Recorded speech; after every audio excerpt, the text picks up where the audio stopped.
এক পর্যায়ে নবী নিজেই বলতে লাগলো, মালিক আপনি কি সত্যি আমারে ভুলে গেছেন গো? কি এমন অপরাধ আমি করলাম? কেন জিবরাইলকে আপনি পাঠান না? কেন জিবরাইল আসে না?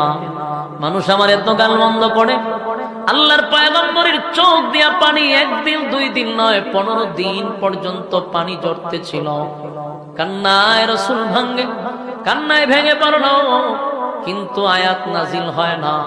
রাসূল কাঁদতে কাঁদতে সকালে দৌড়াইয়া আসমানের দিকে তাকায়া থাকে, বিকালে ঘর থেকে বাহির হইয়া আসমানের দিকে তাকায়া থাকে, কখন রে জিবরাইল আসবে। একটা পর্যায়ে নবীর কান্না, আল্লাহ বলেন জিবরাইল রে, আমার বন্ধুর কান্না আমি বরদাস্ত করতে পারি না। বন্ধু কান্দে।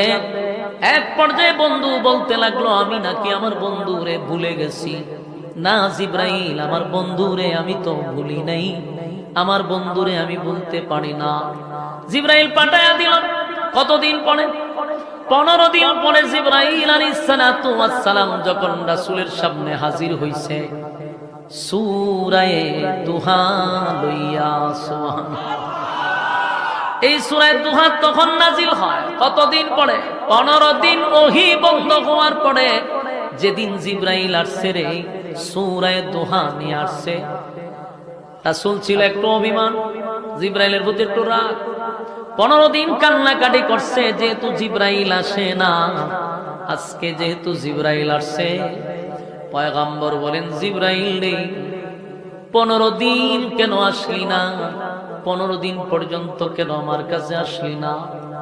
এ জিবরাইল, গোটা মক্কা নগরীতে আমার বিরুদ্ধে কত সমালোচনা, কত গালমন্দ আমারে করলো, 15 দিন পর্যন্ত কেন আসলি না?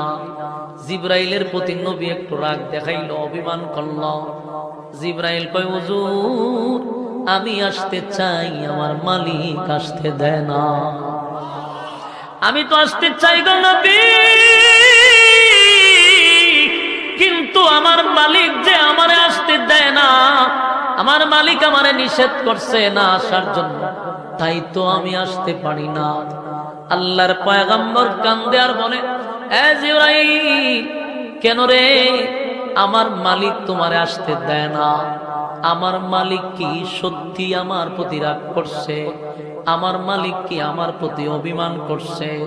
কেন আসতে দেয় না? জিবরাইল কয়, হুজুর অভিমান নয়, 15 দিন আগে মক্কার কিছু লোক আপনার কাছে